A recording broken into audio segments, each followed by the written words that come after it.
Okay, when you want to light the stove, this is a gas stove, which is really nice to have.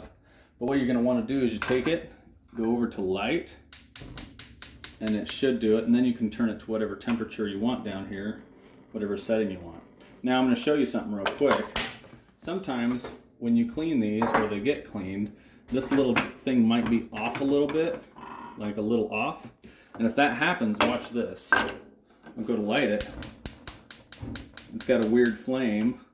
Other times, hot? No. Other times, when you go to light it, it just doesn't light correctly. And usually that's due to it being, no, wrong one. Usually it's due to being, you see how this is not lighting right now? It's because that's off center.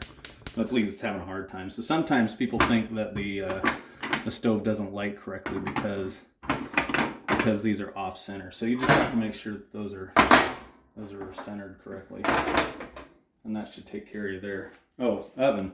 Yeah, all you got to do here is just turn it. There's no lighting. It's just always lit. I think there's a pilot light inside.